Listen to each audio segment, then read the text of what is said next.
예수님의 길을 예비하기 위해서 먼저 등장한 인물이 있었죠. 그 먼저 등장한 인물, 예수님보다 6개월 먼저 탄생하신 세례 요한이라는 분이 있습니다.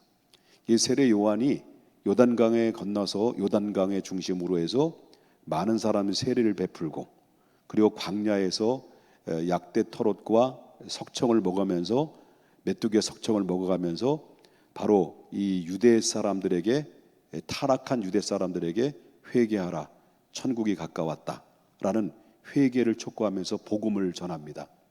그런 가운데 있을 때 예수님이 드디어 공생의 시작을 하게 되는데, 예수님께서는 세례 요한에게 찾아왔어요. 세례 요한에게 찾아와서 그 많은 사람들, 백성들이 세례를 받는 그 현장에 주님이 찾아오셔서 바로 예수님은 세례 요한으로부터 세례를 받습니다. 그 세례를 받을 때 그 세례를 받는 상황이 어떤 상황이었는지를 누가복음에 오늘 하나님의 말씀을 읽었던 그 전장에 보게 되면 3장 21절 말씀부터 22절을 한번 보겠습니다. 어떻게 얘기하는지. 자, 세례 받으셨어요? 그러면서 세례 받고 난 다음에 자, 21절부터 22절이니까 백성이 다 세례를 받을 때 누구도, 예수도 세례를 받으시고 기도하실 때 뭐가 열렸다는 거죠? 하늘이 열리고 그 다음에 성령이 비둘기 같은 형체로 그 위에, 예수님 머리 위에 강림하셨다는 거예요. 그리고 하늘로부터 큰 소리가 났는데, 그 소리가 나는 그 음성이 누구의 음성입니까? 하나님의 음성이죠. 그러면서 너는 내 사랑하는 아들이라 내가 너를 기뻐하노라 라고 하나님의 음성이 그 위에 내려졌다는 거예요. 그러니까 이 세례 받는 광경들이 일반적인 백성들이 세례 받는 거는과는 전혀 다른 그런 차원의, 전혀 다른 차원의 이 세례 광경들이 이루어지고 있다는 것을 보게 되는 거죠. 새 물로 일어나는 순간에 비둘기같이 형상이 임하게 됐고, 그 다음에 또 그 위에 성령이 강력하게 임하셔서 하나님의 음성이 들려지는 가운데 있었다는 거죠. 세례 요한으로부터 세례를 받으시고 이제 드디어 성령의 충만함을 얻은 예수님은 드디어 어디로 들어가시냐면 성령에 이끌리어 어디로 들어가요? 광야로 들어가십니다. 이 광야로 들어가셔서 바로 뭐냐면 거기에 40일 동안 아무것도 드시지 않고 하나님과의 깊은 교제를 나누는 그런 시간들을 보내게 된다라고 하는 것이죠. 자, 이런 가운데 있을 때 한번 오늘 본문의 1절을 보고 2절을 보겠습니다. 자, 세례 받고 이제 나신 거예요. 그리고 어디로 가셨냐면 예수께서 성령의 충만함을 입어 요단강에서 돌아오사 어디로 했다는 거예요? 광야에서 40일 동안 누구에게 이끌렸다는 거예요? 성령에 이끌렸다는 거예요. 그리고 그 다음에 어떤 일이 벌어지냐? 40일 동안 성령에 이끌린 다음에 어떤 일이 벌어지냐면 이 2절을 보겠습니다. 마귀에게 어떻게 했다는 거예요? 시험을 받으시니라. 이 모든 날에 아무것도 잡수시지 아니하시니 날 수가 다함에 줄이신지라. 그러니까 마귀가 언제 등장했느냐라고 그럴 때 금식을, 다시 말한다면 40을 금식하고 끝나는 날. 그러니까 여기 보면 날 수가 다함에 줄이신지라. 그때 마귀가 등장을 한 거죠. 그 예수님 입장에서 볼 때는 가장 힘든, 그런 육체적으로 가장 힘든 그 시간에 바로 누가 등장되냐면 마귀가 등장이 됐다는 거죠. 이 광경들은 등장하면서 뭐라냐면 이 마귀가 드디어 예수님을 시험하기로 들어가는 겁니다. 시험 단계로 들어가게 되죠. 그 시험 단계에 들어가는데 바로 예수님이 마귀로부터 시험을 받은 것이 세 가지를 받았어요. 세 가지. 그 세 가지를 받았는데 첫 번째 시험은 바로 내가 하나님의 아들이거든 이 돌덩이를 떡으로 만들라라는 그런 요청을 마귀가 해요. 그다음에 두 번째 시험은 마귀가 이제 그 모든 순식간에 그들의 그 순식간에 그 환경, 주변 환경을 영적으로 모든 찬란한 만국, 모든 천한 만국을 다 보여주면서, 그러면서 네가 나에게 절을 하면 이 모든 영광을 너에게 주겠다라고 예수님께 제안을 하죠. 그 다음에 세 번째는 바로 뭐냐면 예루살렘 성전 꼭대기까지 예수님을 이끌어가요. 그래서 예수님께 뭐라는 뛰어내려라. 그러면 뛰어내리면 너의 하나님께서 천사들을 보내서 너의 다리 하나 다치지 않고 사뿐히 너를 받들어서 그냥 세워주게 안전하게 지켜줄 것이다라고 하는 그 유혹을 했다는 거죠. 자, 이런 모습들은 세 가지 유혹을 통해서 예수님께 접근해서 예수님을 무너뜨리려고 했다라고 하는 겁니다. 그러면 여기 잘 들어보십시오. 예수님께 나타났던 이 마귀가 뭐라고 특징이 있습니까? 너희가 하나님의 아들이거든이라는, 아들이거든. 너희가 하나님의 아들이거든. 이런 질문을 해요. 자, 이 말의 의미는 뭐하고 비슷해요? 최초의 인간을 만드셨을 때 아담과 하와를 어디에 뒀다는 거예요? 에덴 동산 안에 뒀던 거예요. 에덴 동산 안에 뒀고 하나님과의 깊은 언약을 맺어요.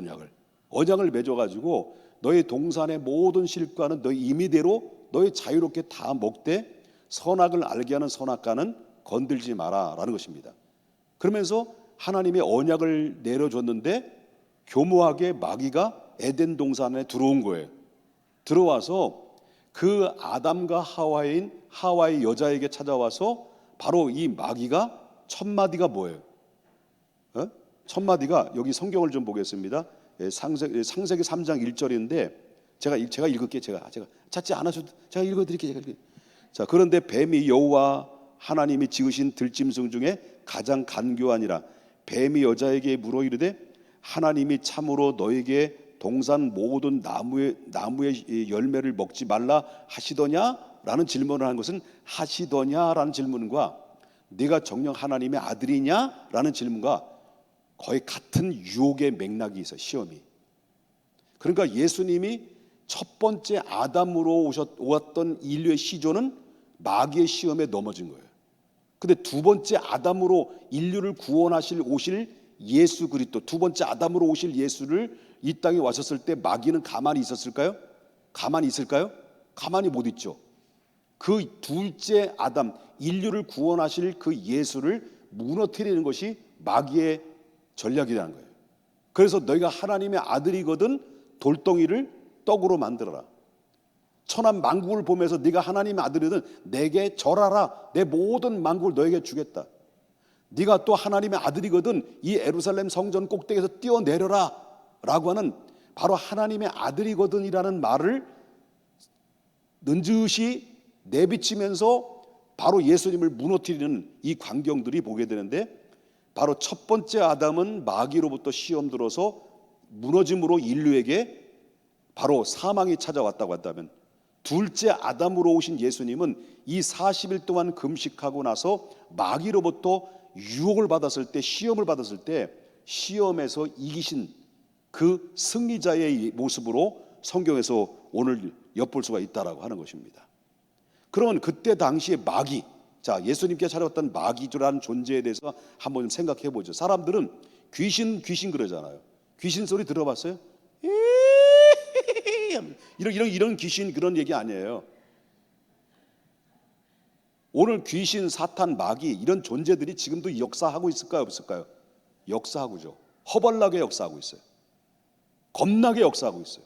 오늘도 이 시대를 모든 사람들의 삶의 영역 속에 깊숙이 들어가서 바로 사람들을 피폐하게 만들고 실패하게 만들고 바로 그 사람들이 하나님을 바라보지 못하도록 만드는 영적인 어둠의 영들이 오늘 이 세상을 바로 지배하고 있고 도배하고 있다는 것을 잊지 말아야 된다. 그러면 첫 번째 최초의 아담을 무너뜨렸던 그 마귀라는 존재는 어디서부터 출발하느냐라는 것이죠. 사람들은 볼 때 이 김기동이라고 하는 바로 어디 파요? 그는 잘 모르겠는데 이 귀신의 정체를 뭘로 보냐면, 사람이 죽어서 천국에도 못 가고 지옥에도 못 가서 구천을 떠돌다가 결국 귀신이 되어서 바로 자기의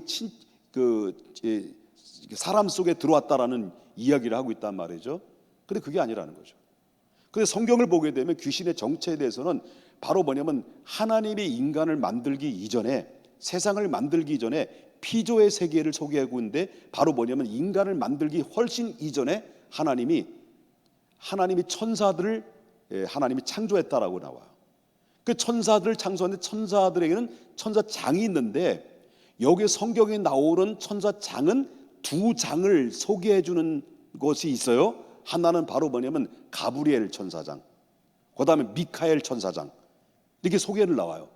그 가브리엘 천사장은 여러분 알다시피 예수님이 이 땅에 탄생할 것을 이 동정녀 마리아에게 수태고지를 했어요. 다시 말한다면 바로 이 세상에 오실 예수 그리스도가 너의 몸을 통해서 잉태될 것이다라는 성령의 잉태를 알렸던 것이 최초의 마리아에게 그 소식을 알린 자가 뭐예요?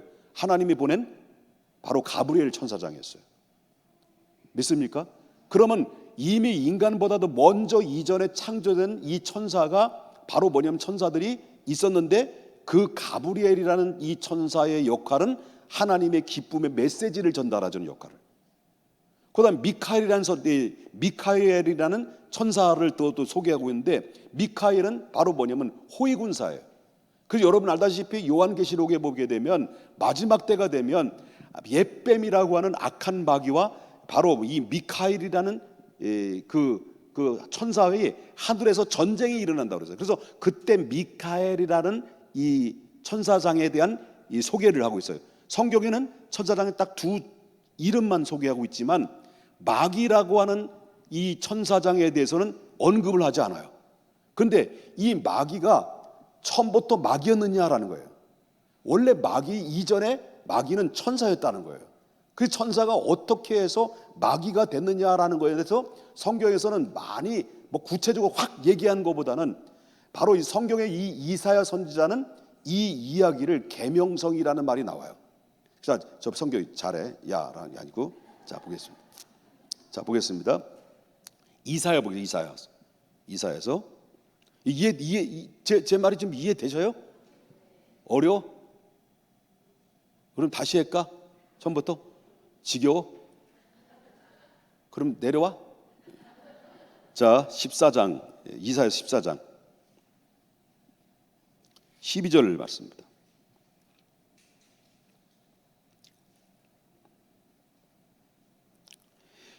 찾았어요? 자, 너 아침의 아들 계명성이여. 이 계명성이라고 하는 것은 새벽별입니다. 근데 계명성이여 어찌 그리 하늘에서 떨어졌느냐? 보호자에 떨어졌단 말이에요.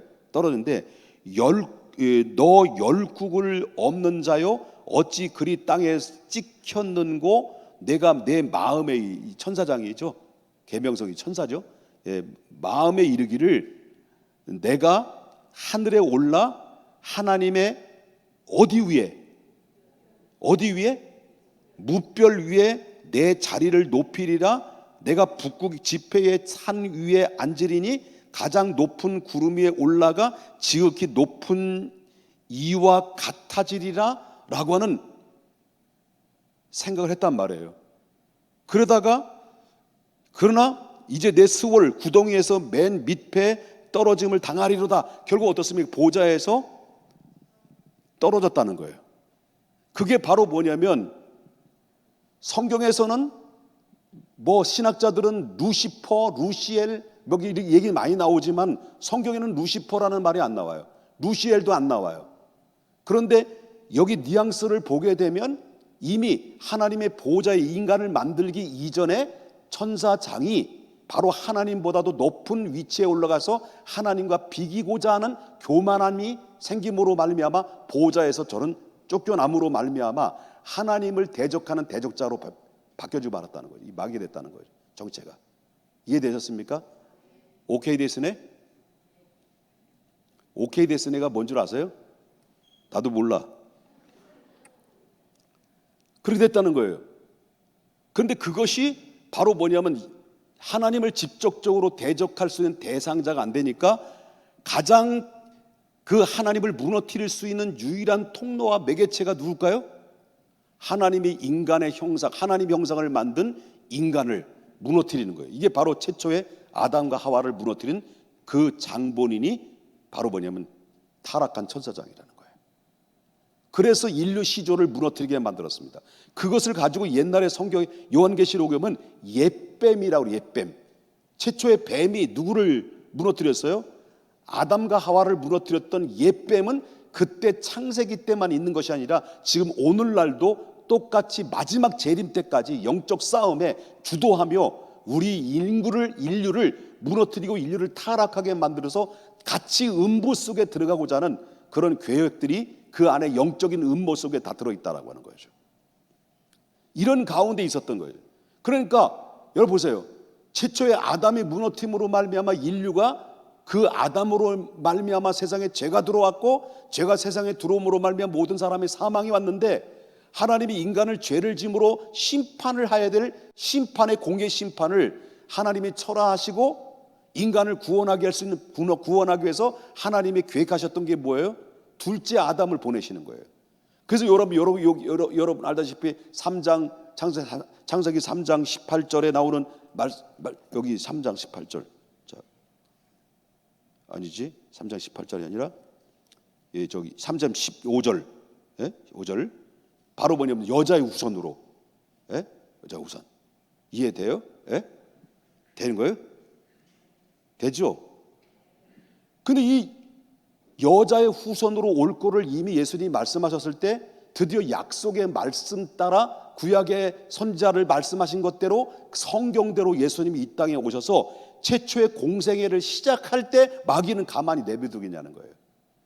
그 최초의 인간을 무너뜨렸던 마귀는 예수님께 똑같이 40일 금식하고 난 다음에 찾아와서 바로 아담을 무너뜨리는 전략과 똑같은 방법으로 그 예수님을 무너뜨리려고 했던 세 가지의 질문을 오늘 본문에서 엿볼 수가 있다라고 하는 거죠. 이해되셨습니까? 자, 그런 가운데 있을 때 결국은 예수님께서는 그 시험을 하나씩 물리치시면서 예수님이 악한 마귀에게 승리를 하십니다. 그래서 예수님의 대답은 뭐냐면 세 가지 질문 속에 다 대답을 보게 되면 4장 4절에 보니까 예수께서 대답하시되 기록된 바 사람이 떡으로만 살 것이 아니니라고 말씀하셨고, 두 번째 시험에 대했을 때는 예수께서 대답하여 이르시되 기록된 바 주 너희 하나님을 경배하고 다만 그를 섬기라 하였느니라 라고 말씀하시는데, 여기서 중요한 것은 바로 뭐냐면 기록된 바. 예수님이 기록된 바라는 말을 계속 반복적으로 두 번이나 언급을 해요.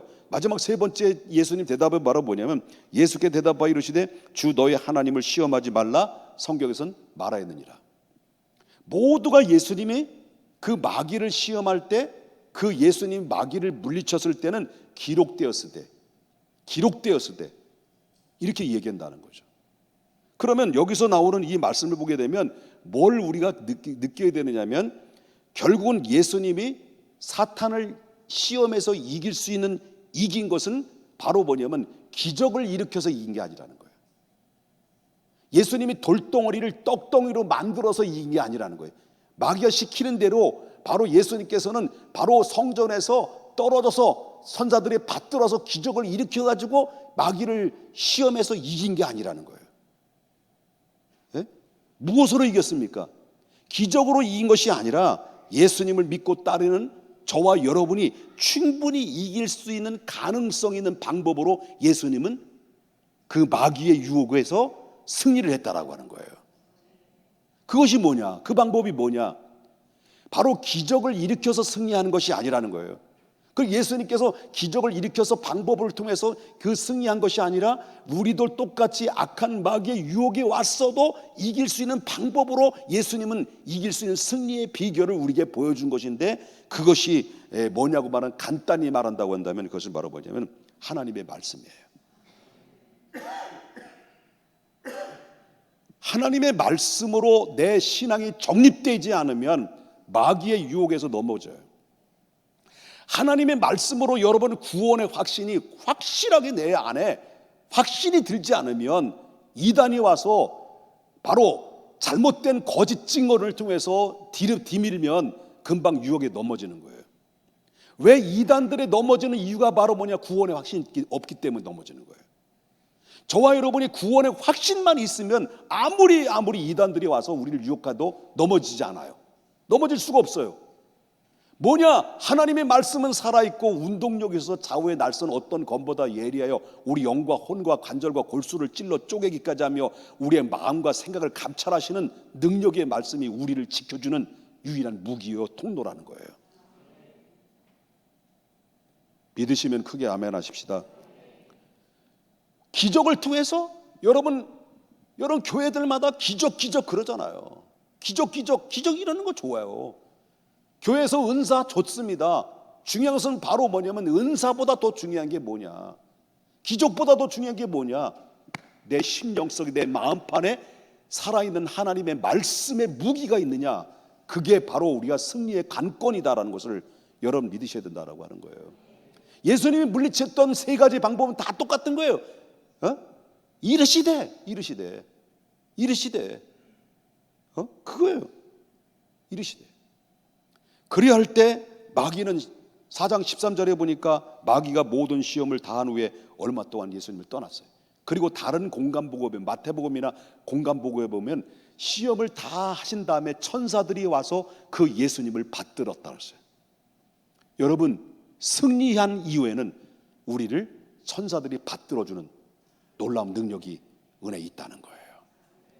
여러분, 예수님이 마귀를 물리친 것은 기적의 방법으로 물리친 것이 아니라 바로 우리도 이길 수 있는 방법으로 물리쳤는데, 그것이 하나님이 말씀하여 이르시되 말씀이었습니다. 그런데 또 한 가지 있다면 바로 뭐냐면 기도와 생애예요. 예수님이 이길 수 있었던 것은 바로 기도와 생애. 40일 동안 기도했어요. 그리고 예수님은 하나님의 아들이에요. 하나님의 아들임에도 불구하고 예수님은 매일 새벽 미명이라는 게 뭘까요?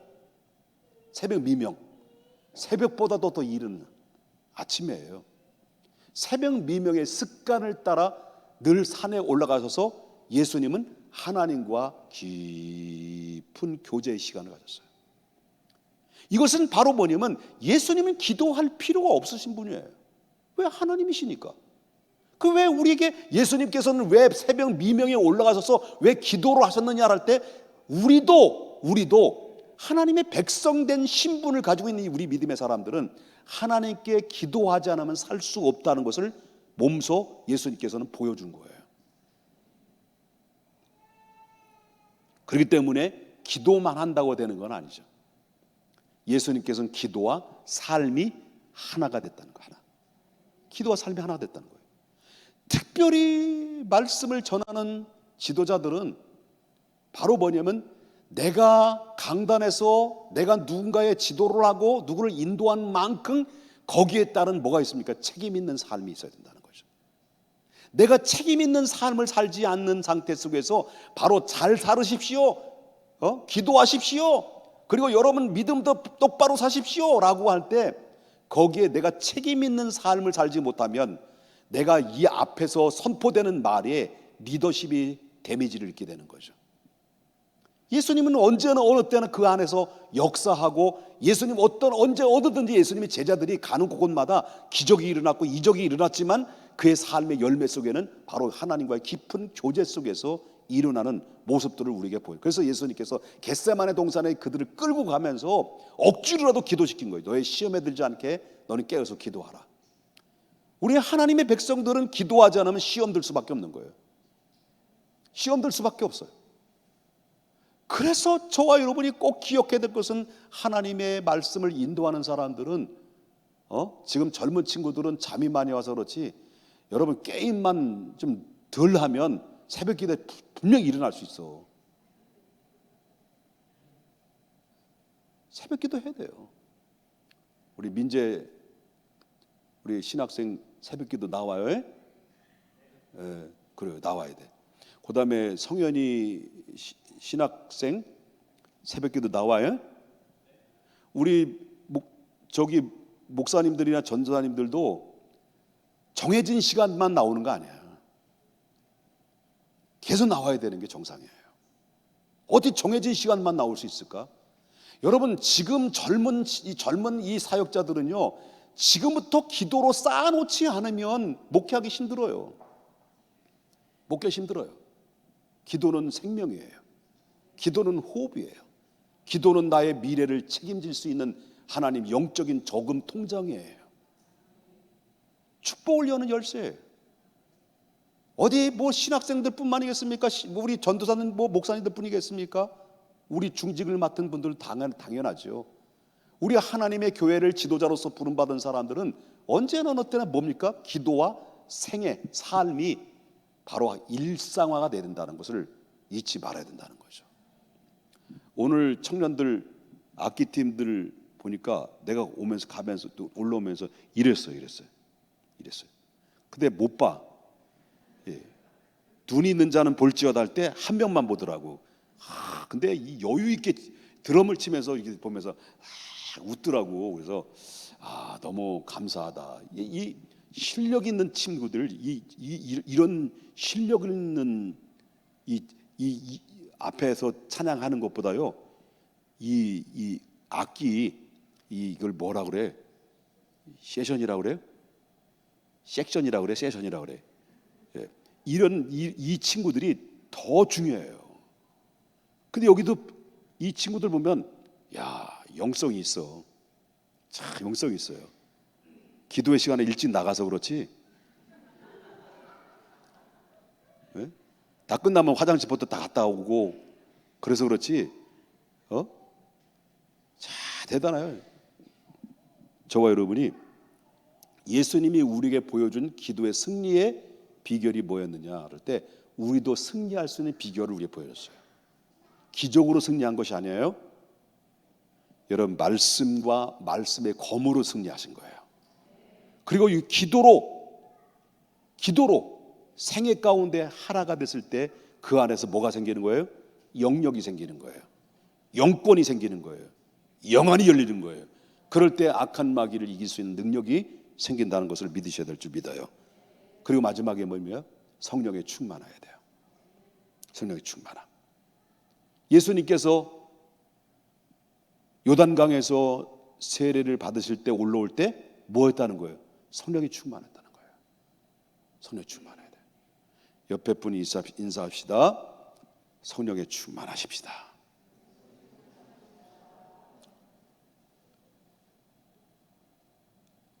그러면 이제 제 설교에 대해서 다 이제 이해되셨죠? 자, 마귀는 어디서부터 출발되느냐? 이미 하나님 인간을 만들기 이전부터 하나님이 창조됐는데 마귀가 천사가 타락이 되어 마귀 돼서 인류의 시조를 무너뜨렸다. 그 인류의 시조를 무너뜨렸던 그 마귀는 지금도 오늘날도 계속해서 바로 우는 사자와 같이 두루 삼킬 자를 찾고 있는데 누구부터 찾느냐? 신학상 김민세부터. 누구부터 찾느냐? 우리 이성현부터 찾는 거예요. 눈을 바라리고 우는 사람처럼 막 찾는 거예요. 지금 찾는 거예요. 왜? 무너져요. 타락해야 되니까 찾는 거예요. 조심해라고. 그래서 지금도 역사고. 그래서 바로 그 마귀는 옛뱀이라고 그래요. 옛뱀.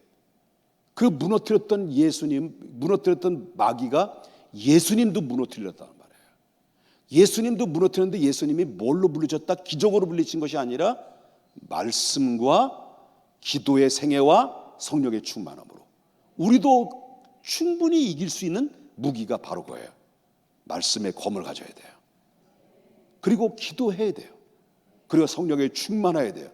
그래야 할 때 우리를 승리케 하는 놀라운 능력의 힘이 내 안에 생기는데 그것이 영권과 영역과 영안이 열려지는 거죠. 그러면 우리의 가는 길에 승리의 계가를 부를 수 있다는 것을 믿으셔야 될 줄 믿습니다. 할렐루야. 기도합니다.